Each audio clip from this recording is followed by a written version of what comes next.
Hi folks, Alex Klingelhoeffer here with Exencial Wealth Advisors. It's 8:40 here in the middle part of the country on Tuesday. It is September 14th, 2021.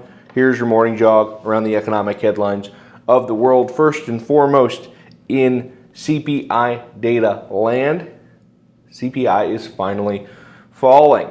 We saw a print of 0.3%. That was lower than the 0.5% experts predicted. Here's why I think inflation's probably not done, and in fact, we'll probably get an uptick higher next month. This August number, based primarily on falling hotel rates, falling airline ticket rates, as the peak Delta fare, we told you about it a few weeks ago, hit transitory prices, hit really hard on transit, hit really hard on folks traveling. We think now that Delta is sort of going down, those prices will go back up, and the things that have been moving the needle, like food, like gas, all of these other consumables which have continued to go up, those don't see the same deflationary pressures when travel goes up. So we expect a much bigger print next month. Inflation certainly not all done.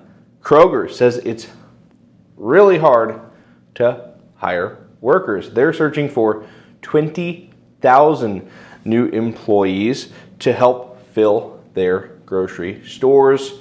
The labor shortage continues on its, fifth, sixth month here since we've been talking about companies trying to find workers. Now 10 million jobs open in the U.S. It's really a seller's market as much as I've ever seen in terms of getting folks into the labor force, and really, folks aren't working.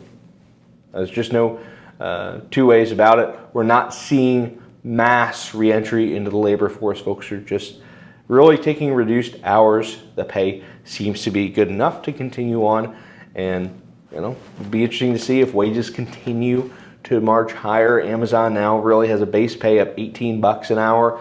That in many cities sort of ends up being the de facto minimum wage. Anyway, last but not least, before we get you off to a nice Tuesday here, Apple's got its big event coming up in a couple of hours. We'll release the iPhone 13. We'll see some new bells and whistles, including a diagonal camera. Folks are talking about a full terabyte of memory. I remember a decade ago when I was in college, we had done some video editing and bought a terabyte storage disk for like $2,000. Well, now you're going to have it in your iPhone just a decade later. Computer progress is tremendous.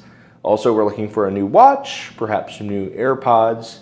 Apple stock always tends to be volatile, normally to the downside on product launch days. We'll keep an eye out for you. If you want some additional information throughout the week, feel free to follow me. As always, it's on Twitter. It's OKC CFA CFP. Until then, hope you have a very nice Tuesday. I am out.